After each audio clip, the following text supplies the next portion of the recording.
Buenas, bienvenidos a un nuevo episodio de Hablando de Cine y Más, el videopodcast de DEA Planeta. Yo soy Andrea Martínez, divulgadora y microbióloga, y estamos con Lidia Merenciano, arqueóloga y antropóloga, para hablar del Médico 2.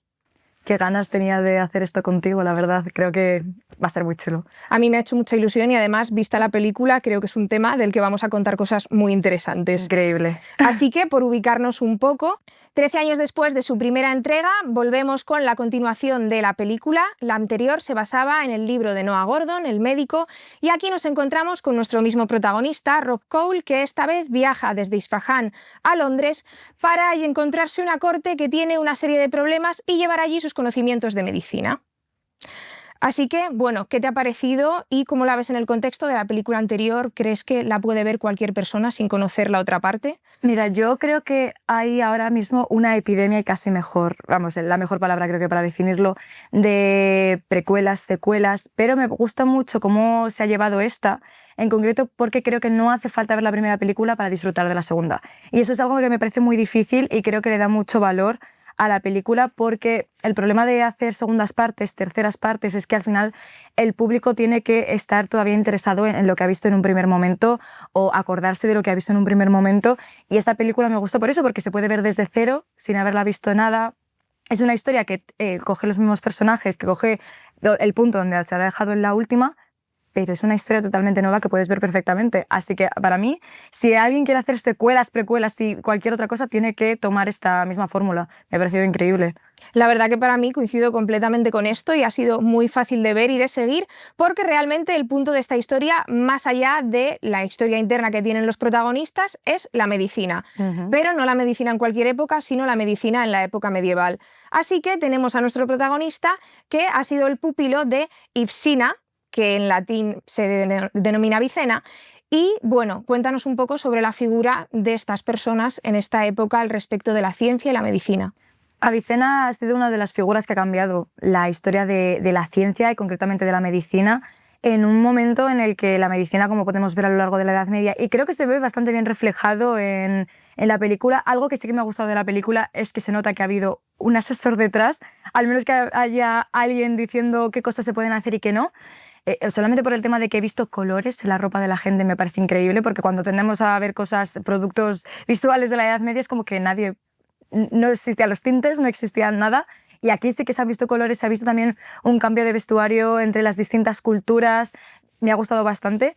Pero el tema de Avicena y haber elegido una figura tan importante para ser el hilo conductor de tanto la primera película, en la que tenía mucha más presencia, como en esta de aquí, es algo increíble, porque Avicena realmente cambió la idea que tenía la gente de la medicina.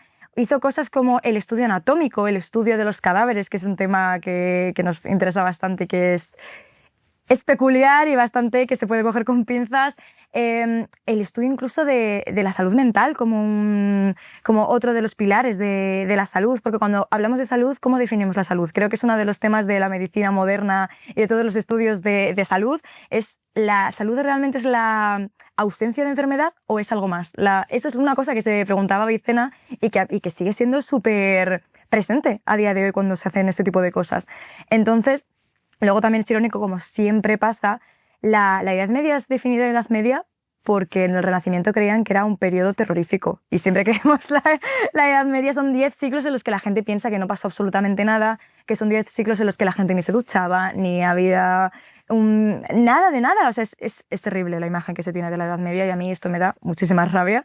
Pero esto se ve muy bien porque Avicena, que es una persona muy inteligente, que ha sentado bases que aún a día de hoy hemos recogido. Evidentemente esto todo ha cambiado muchísimo y tú lo sabes mucho mejor que yo, pero ha sentado las bases para que el mundo científico pueda ahora decir que hemos llegado hasta aquí. Durante el Renacimiento esto se cogió y se dijo que era todo mentira.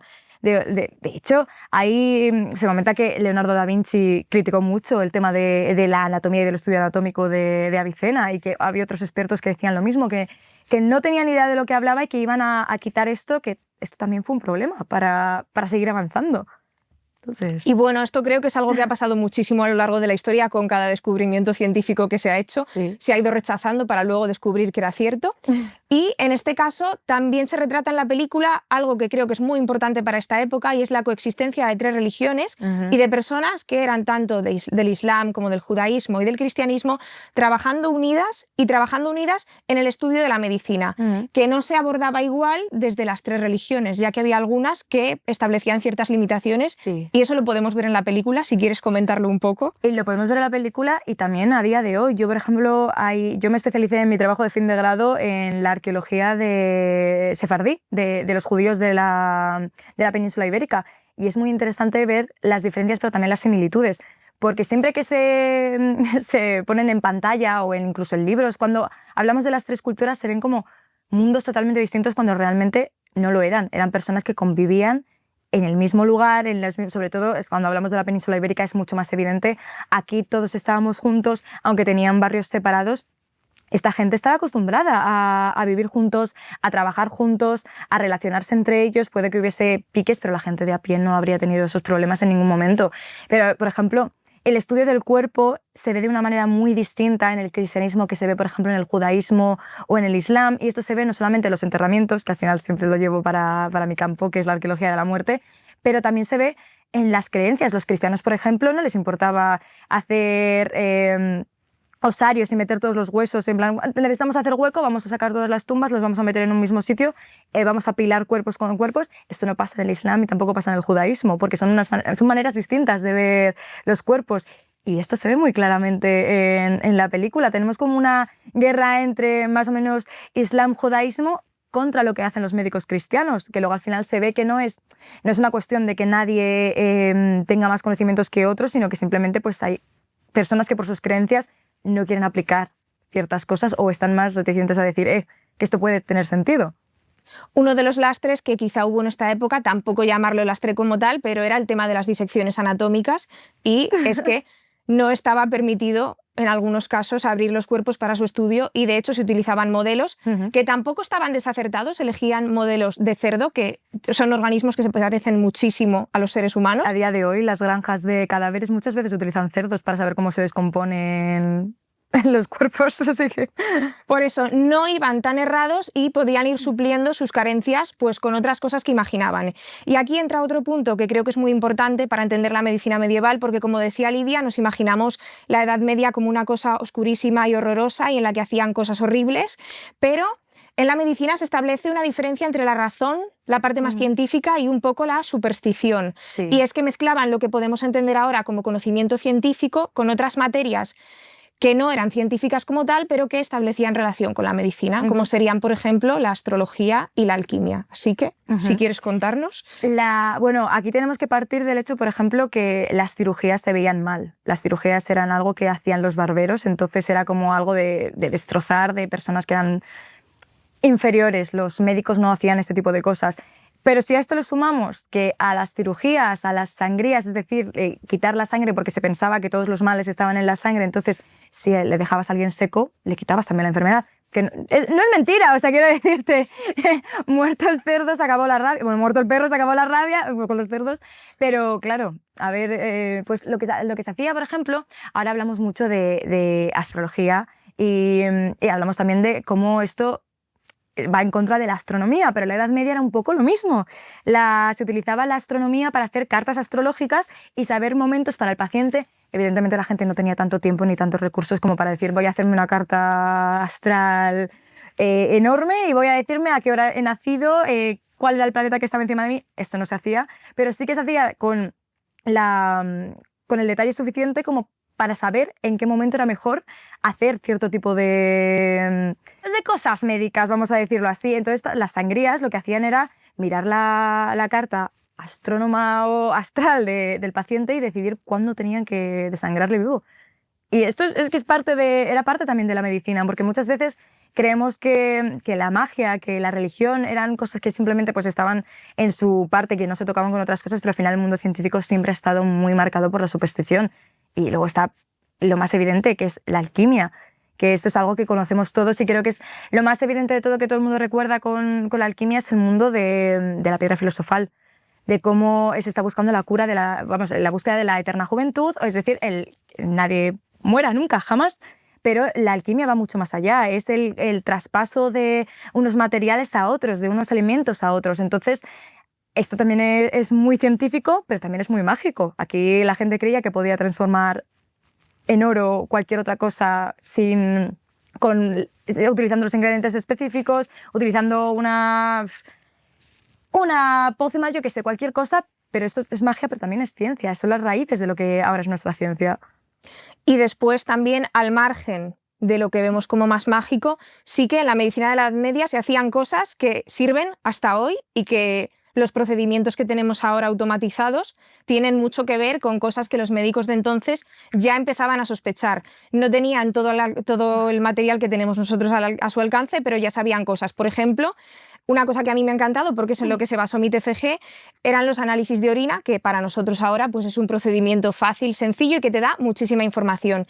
Pero ya entonces los médicos sospechaban que la orina tenía algo que ver con la salud y se dedicaban a oler la orina de sus pacientes, observarla y les daba pistas como si tenían infecciones, el azúcar alto, que quizá nos parece una cosa un poco así como de andar por casa, pero que da un valor enorme y que a día de hoy no es algo extraño que te pregunten en el médico. Estos son algunos procedimientos pues un poco extraños y también vemos otros, quizá como la asepsia, que se ve muy bien en la película antes de cualquier operación. Entonces no se sabía lo que eran los microorganismos, pero ya se sospechaba que existían y había muchos tratamientos para ellos, aunque no sabían en base a qué. Y aquí es un poco donde llegamos a mezclar lo que es lo pagano y lo natural con lo que es la medicina. Que nos reímos mucho de la Edad Media y del tema de de la Edad Media y del pasado en general, que intentaban curar cosas con plantas y ahora mismo también se hace. O sea, la farmacología moderna no podría existir si no existiese los botánicos, si no existiesen las curanderas y no se hubiese visto para qué servía cada planta, que es que esto es una cosa muy, muy importante. A mí me gusta mucho, la película saca cosas bastante... Por eso digo que creo que ha habido un buen asesor detrás que ha podido decir oye, hay que meter esto porque me parece interesante. Hay una escena en el principio de la película, no es spoiler, hay una escena muy graciosa en la que dice, hay una señora tumbada y está como, hay humo alrededor de ella y le dice, oye, pero ¿por qué está haciendo esto? Porque se cree que si una mujer no puede quedarse embarazada es porque el útero no está se escapa el útero. Entonces lo que hacen es... se supone que el útero va hacia arriba, va hacia la boca, entonces para evitar que esté en la boca, lo que hacen es poner malos olores en la cabeza de la mujer para que el útero se baje para abajo y luego en lo que es la vagina le ponen aromas que sean agradables para que el útero vaya para abajo. Ese tipo de cosas me parece, además que tiene mucha similitud con lo de la orina y el olfato. Es que al final nuestros sentidos tenían que ayudarnos y ahora la aromaterapia es algo que existe y que la gente también hace eso. Yo digo que criticamos mucho en los tiempos pasados, pero ahora hacemos lo mismo, solo que pasa que un poco más refinado e igual no hacemos tantas cosas que nos permitan morir tan fácilmente, pero depende de dónde lo veamos, también te digo. Yo, de hecho, por añadir un dato en línea de esto y cómo la farmacología actual sí que se inspira mucho, yo me dediqué a hacer una investigación sobre compuestos antimicrobianos para sustituir antibióticos que ya no son efectivos y la línea de investigación se basaba simplemente en que sobre esta época, en Oriente Medio y hasta la actualidad, se hacían infusiones de hibiscus, que es una planta que ellos creían que te quitaba las infecciones del tracto urinario, cosa que yo hice en el laboratorio y era cierta. Entonces, vamos yendo hacia atrás y buscando referentes antiguos y cosas naturales que son extractos de plantas y que siguen sirviendo ahora en base al conocimiento que no tenían tan específico como nosotros. Y bueno, al final aquí en la película se ven muchas cosas, tenemos ungüentos, pomadas, que era un poco lo que se utilizaba en la época para sanar, para desinfectar, pero también todo esto tenía un conocimiento que venía de las mujeres. Y aquí, si quieres, nos puedes hablar un poco del papel de las mujeres como médicos en esta época y quizá también del papel de las mujeres en la película. Es que creo que me gusta mucho la manera, y esto lo hemos hablado, de cómo las mujeres están reflejadas en esta película porque no se les da no es el mismo papel que suelen tener siempre, se les deja ser malas, se les deja ser crueles y se les deja no tener ningún sentido por lo que lo son. A mí eso me parece maravilloso. Y sobre todo plasmar también el ansia de poder. Efectivamente, como la llamas tú, Lady Macbeth, es el mejor personaje de la película, a mí me hace mucha gracia, me parece que es un buen arco de personaje. Sí. Pero sí, el papel de la mujer siempre ha sido un tema difícil de tratar en muchos sentidos. ¿Por qué? Por lo dicho, el papel de las mujeres como curanderas también ha sido relegado a un segundo plano, porque normalmente las mujeres lo que trataban eran los males de las mujeres. Cosas como la histeria, que también es otro tema bastante complicado. Cuando hablamos de brujas, siempre nos imaginamos que realmente no son brujas malas, son curanderas, son personas que tienen conocimientos de plantas, conocimientos naturales que pueden ayudar a que la gente, pues, plantas abortivas, plantas para evitar quedarte embarazada, plantas para curar cualquier otro mal que tenga que ver con la menstruación.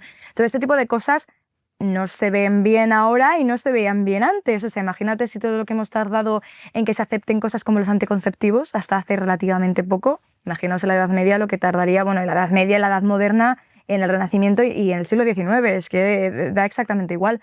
El papel de las mujeres en la medicina siempre ha estado muy presente. Lo que pasa es que no se habla tanto de ellas porque no interesa tampoco que se hable tanto, porque tendrías que admitir todo lo malo que ha habido detrás. Pero bueno, y hay un montón de leyendas al respecto que también a mí esto me parece increíble.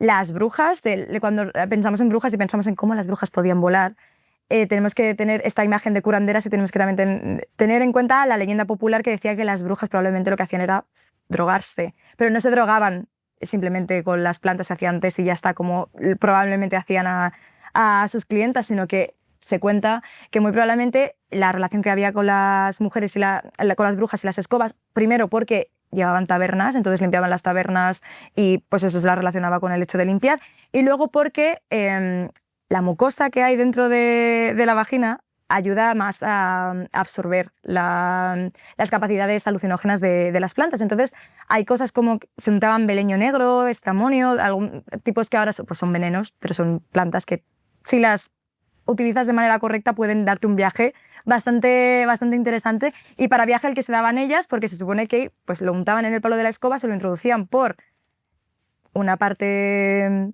que probablemente no podamos decir este nombre muy claramente en YouTube, y que pues eso, ellas soñaban que volaban y se daban estos viajes. Me parece muy interesante, y esto también es una manera, y ya sepamos si esto es verdad o no, también es una manera de desacreditar el papel de las mujeres curanderas y el papel de la medicina en las mujeres, porque en el momento también en el que se utiliza plantas alucinógenas, plantas que tengan algún tipo de sacarte de este mundo, ahí ya también hay otro sesgo distinto.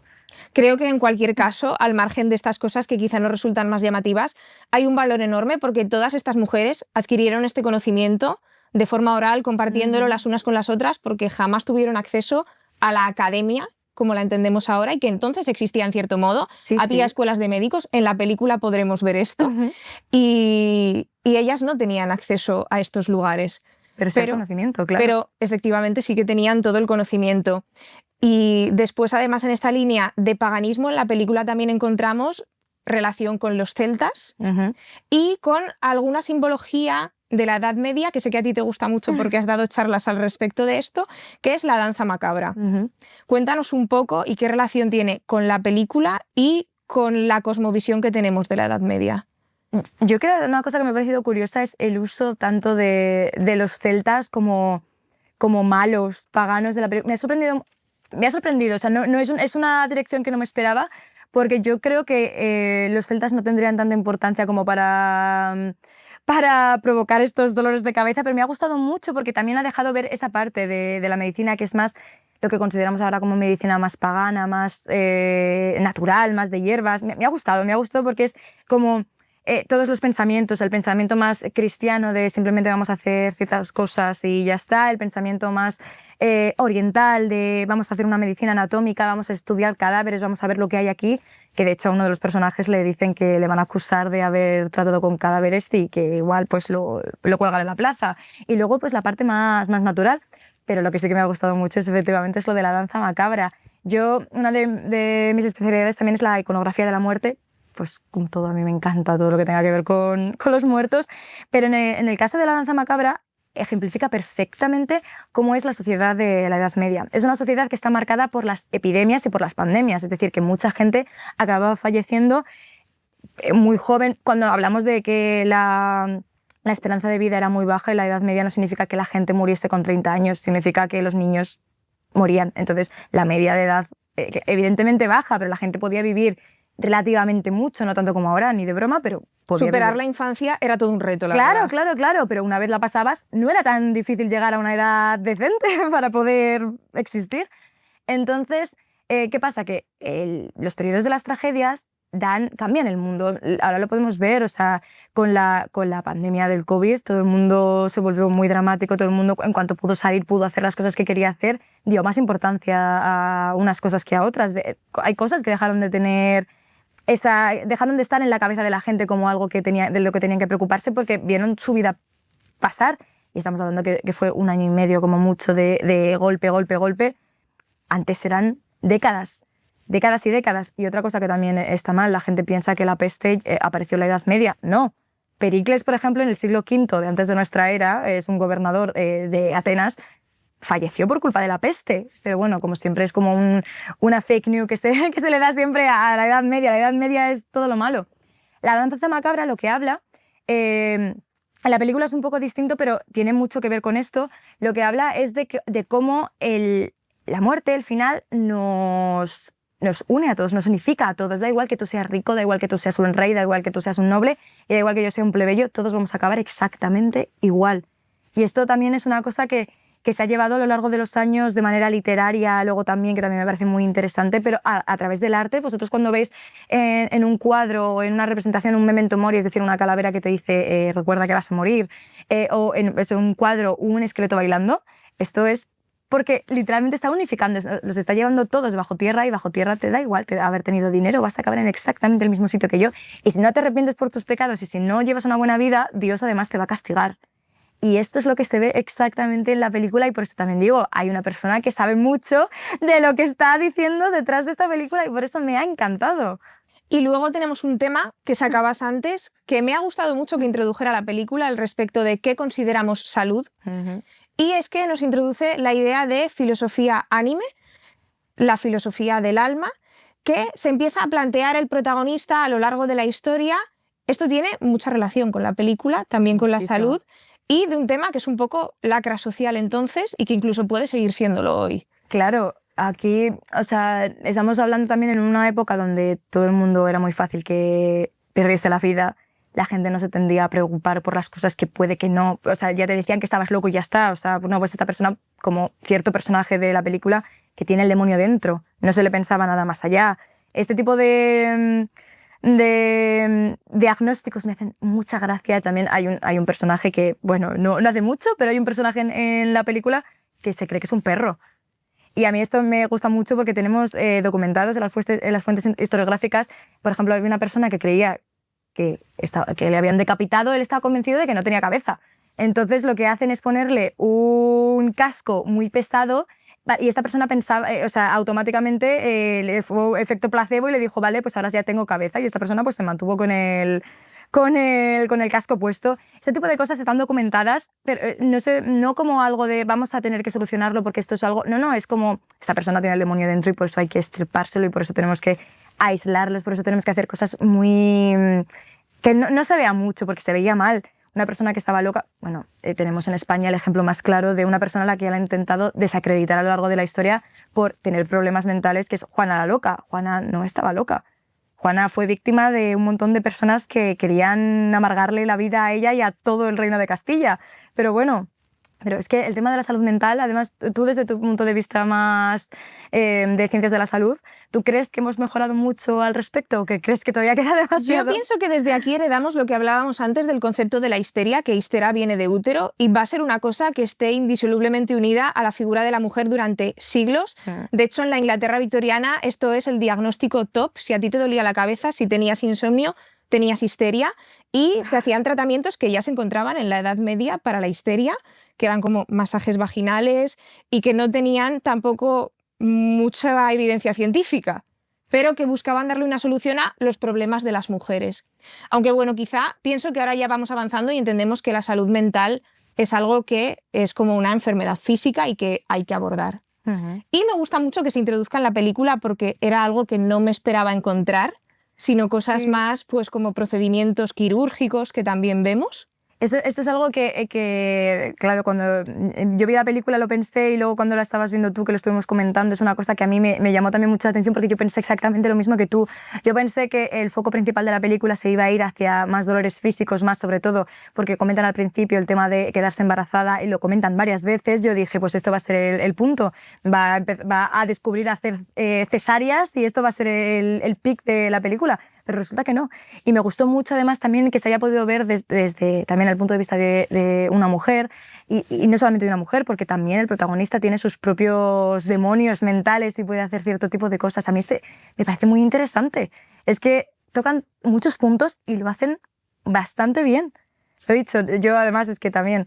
yo al principio pensé cuando empecé a ver la película, esto es visualmente muy Juego de Tronos, luego veremos que varios de los personajes principales efectivamente son de Juego de Tronos, esto fue gracioso, pero a diferencia de que, por ejemplo, Juego de Tronos, que puede ser una ficción mucho más de la edad moderna, porque la gente confunde mucho cuando hacemos cosas de Edad Media, suelen ser edad moderna, pero un poco adaptada.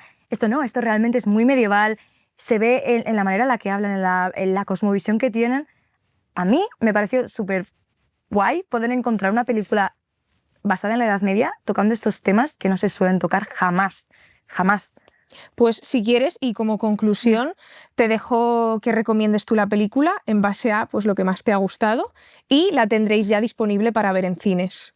Pues yo la verdad es que creo que es una muy buena película, por eso, aunque no hayas visto la primera parte, yo después de esto la verdad es que sí que tengo ganas de leer la trilogía de libros, me parece que puedes llegar a ser muy interesante. También hay veces que cuando hacemos también adaptaciones de libros, que esto tú seguro que vas a saber mucho más que yo al respecto. Creo que las adaptaciones de los libros, aunque sí son muy distintas a los propios libros, mientras saquen algo interesante puede llegar a ser, porque al final es una adaptación, es una democratización también de la literatura y puede llamar la atención de muchas maneras.